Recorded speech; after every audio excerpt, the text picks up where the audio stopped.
Last class we started discussing about flow networks.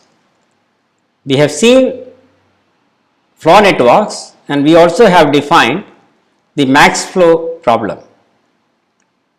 And the agenda for this lecture is to discuss about a process or a procedure for finding the max flow in a flow network.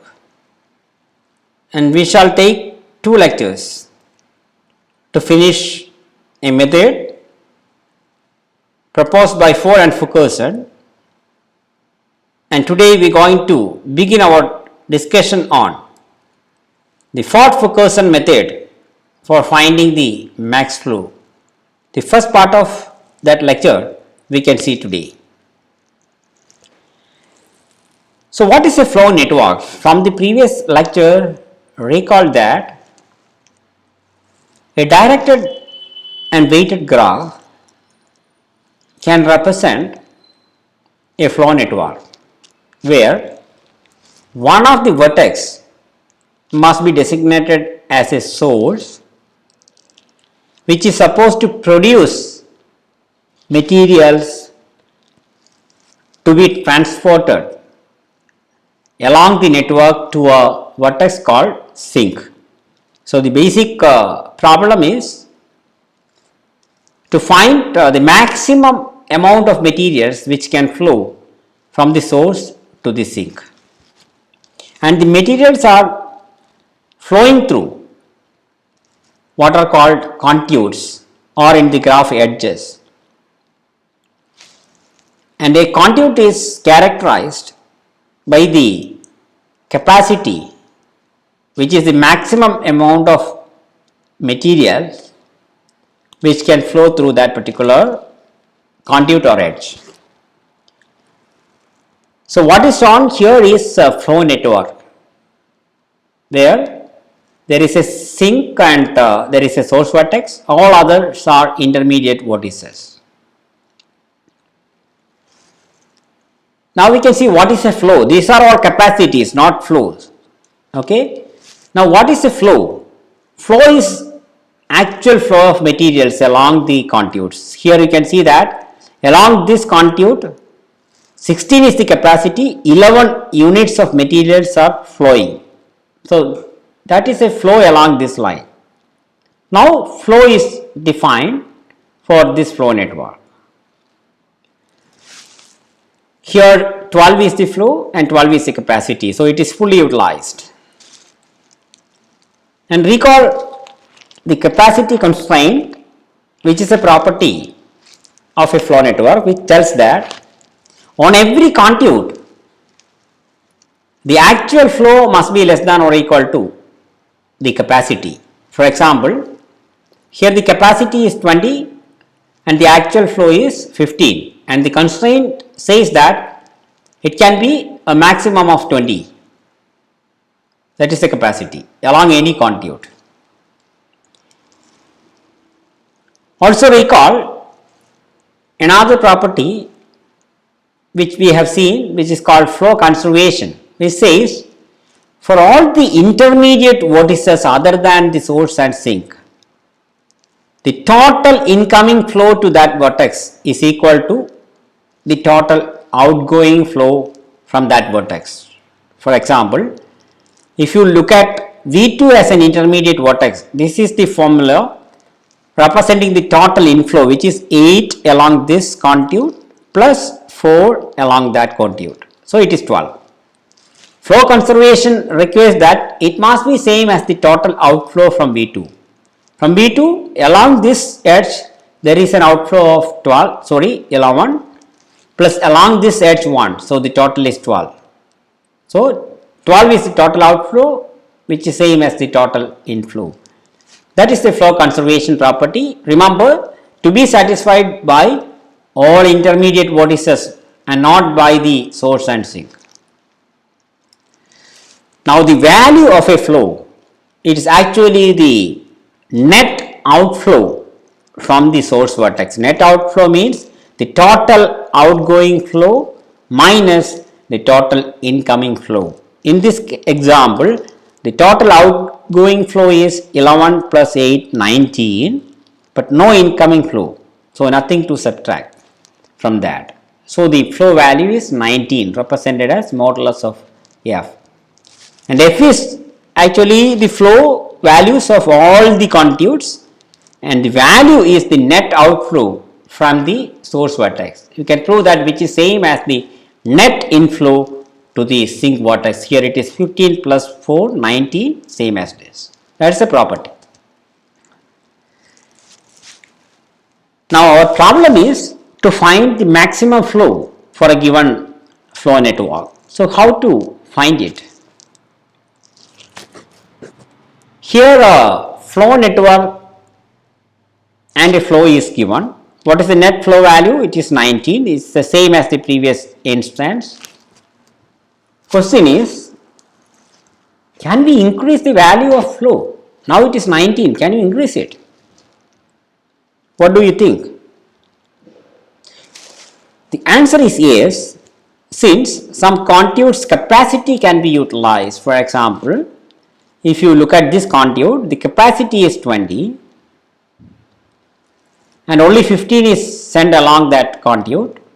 So, there is a remaining capacity of 5 or residual capacity of 5. Residual means the remaining capacity. And if you fully utilize that residual capacity, you can send 5 more units along that. But to increase the net flow value, you have to get such a path with remaining capacity at least 1 from the source to the sink. Okay. So, it is worth drawing another network where the edges will show the remaining capacities alone. Remaining means the residual capacities alone. And that network we can construct, and that is what is called a residual network. A network which shows the remaining capacities. It is denoted as G subscript F, where F is the given flow on the flow network G. You are constructing what is called a residual network. Example, here this is going to be the residual network. You can verify that this is exactly the remaining capacities. For example, here the remaining capacity is 5, that is why you have an edge with the remaining capacity 5. And why this is 3? Because along that you are sending only 1, the capacity was 4. So, 4 minus 1. You can verify in all the cases. And why is it that this edge is not coming? Because the capacity was 12, it is fully utilized, so the remaining is 0, and that is what this message, that is why this edge is missing here as well, also here. Anyway, you can verify it. Now, what you can do? Now you can see that, see, we are not getting any source to sink path to send the flow. So, what to do? Does it mean that it is not possible to increase the flow value? No, never. There is a possibility here. If you look at this vortex, what is the total incoming flow? It is 12 along this conduit plus 7 along this conduit. It is 19 units. And 19 units it must send out because it needs to satisfy the flow conservation property. It is sending 15 along this conduit to the sink and 4 along this, that is 19. What you can do is you can redirect, if you can redirect this flow of 4 units along this line, then you can increase the total inflow to this sink as say 23. Now it is 15 plus 4, 19, and if you redirect this 4 along this edge, because remaining capacity is 5, you can send 4 more units, you can increase.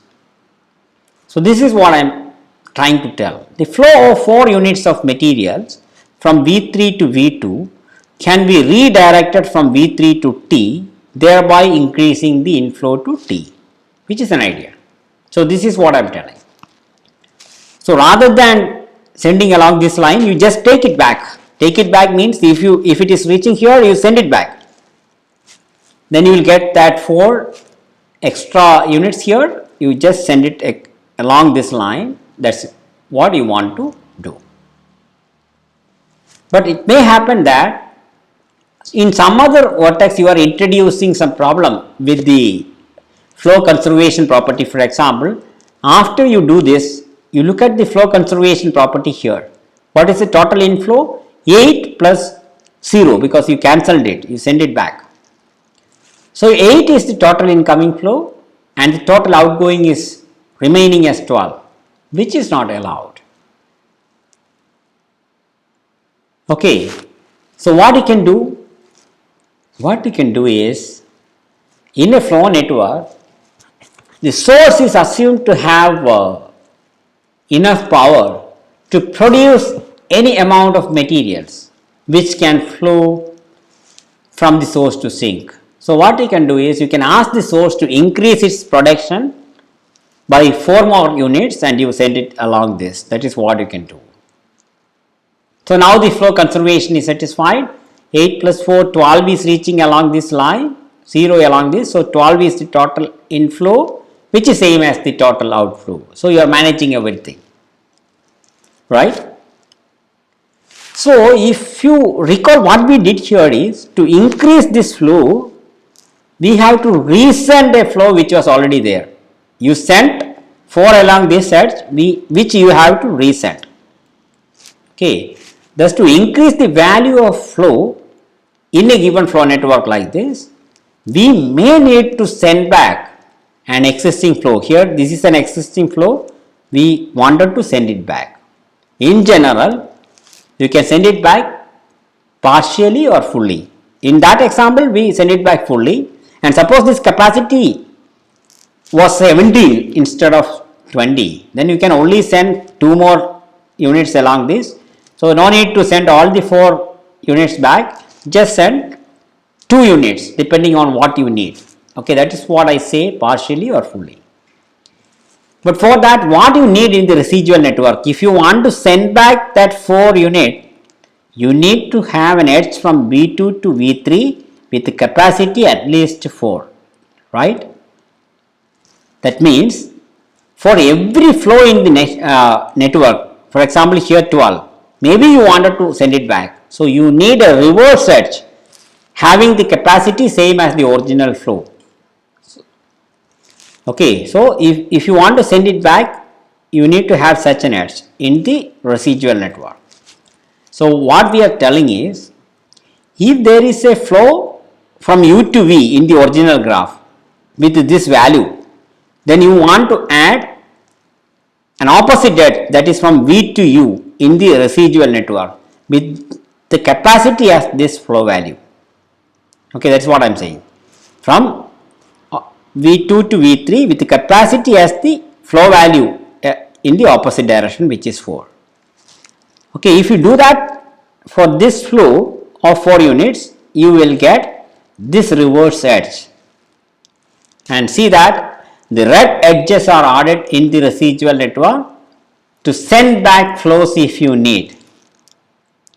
Similarly, for every other flow, you have to add a reverse edge. Okay, now if you add this, you can see that you are getting a source to sink path. Okay, so this is just for this flow, you have to do it for every flow. All these red edges are representing opposite edges with the same flow value as, with the flow value as the capacity. For example, here there is a flow of 12 units, you are having a reverse edge with the 12 as its capacity. Another one, here there is a flow with value 7. So, you will be having an opposite edge with capacity 7, and that is what we did for every case. I hope you are getting it.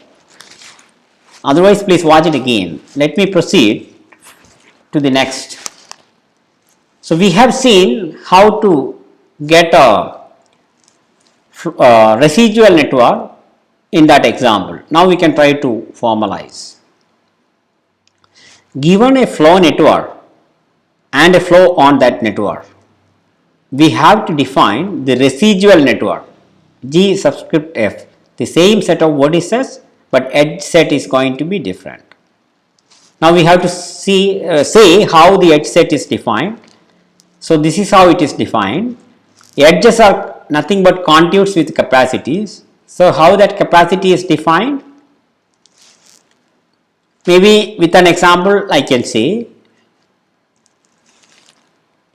So, if you look at this edge SV1, what is the capacity? It is 16.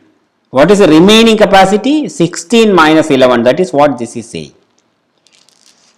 The capacity which is 16 minus the flow. Okay, that's what it is saying. If you look at the residual network, that is what we did. You don't have to look at the red edges. This is all these black edges are defined by the first equation. So, here it is 16 minus 11 for that purpose. If you look at Y, there is a 5 here. The capacity was 9 and 4 was the original flow. So, 9 minus 4. So, this is the equation applied on all these black edges. Then what is the second one? Second one is actually the reverse edges that we are adding. For example, now here there is a flow of value 1. So, you want to have a reverse edge with the flow value 1. This is this reverse edge. So, how can you specify? If there is an edge from V to U, along that this unit of flow is there, then we will add an opposite edge from U to V, that is what we did, with the capacity same as this flow value.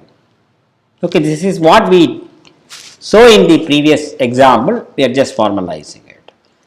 Now, what is this third line saying? Suppose there is no edge in the original graph, say between V1 and V4. Then in the residual network also, this is the original graph. Then in the residual network also, you will not add any edge. That is what you are saying. Now, you note that if we blindly apply this formula on this edge, you will have an opposite edge with capacity 12 minus 12 0. Yes, here as well, capacity 4 minus 4 0. Okay. Now, the flow network you can obtain from this by removing all the edges with 0 as capacity values. That is what you are doing. Okay. You will retain only those edges with at least 1 as the capacity value. So, in this particular case, you have to remove these two residual contours.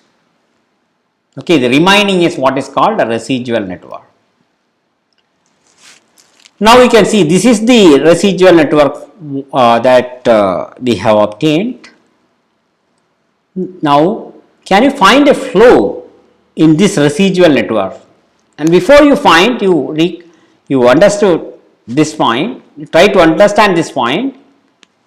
A residual network is almost like a flow network except for parallel edges and connectedness.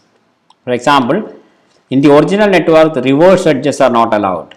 If you recall from the previous lecture, one of the 8 properties demanded that if there is an edge from V2 to V3, then the reverse edge is not allowed. But that is relaxed for a residual network. You do not have to worry because we are not going to continue with the residual network. We created the residual network only to get an idea about how the original flow can be increased. And the other property which is violated is connectedness. We saw that one of the 8 properties is that the graph is connected. You will not end up in a dead vertex. But here, if for example, if you want to go like this and coming to V4, you cannot move to V3 or T. You have to go back. Or it may not be even connected. Suppose this flow was not there, this may not be even connected. Now, you consider adding a flow in this residual network. Flow means you have to start from S and go to T with some actual flow values. You have to come up with a flow and assume that somebody is giving you a flow like this. And what is this flow? You can see that 5 units you are sending, you are producing 5 more units here, sending along this line to V2. 5 is coming here. So, flow conservation requires V2 to send out 5. It sends 4 through this conduit and 1 through this. So, flow conservation is satisfied. 5 is coming, 5 is going. And this one which is reaching here, there is no way to flow to V3. The only way is it may go back to the source. That is what it is doing. There is no point in sending it back because then the flow conservation here will be a problem. So, this is okay, safe. And the 4 units which is reaching into V3 just flows through this conduit and reaching the sink or destination. So, this is a flow. You can see that the net value out of the source is 5 minus 1. Here it makes sense. The total outflow which is 5 minus the total inflow which is 1. So, the net outflow is 4 and which is same as the net inflow to the sink. So, basically it tells that in the original network there is a hope of increasing the original flow by 4 units is what we are getting. A flow in a residual network provides a roadmap to add a flow to the original network. That is what we are saying. It looks like along this path you can send something more. And this process where when we take this flow from the residual network and use it to increase the flow in the original network, that process is what is called flow augmentation.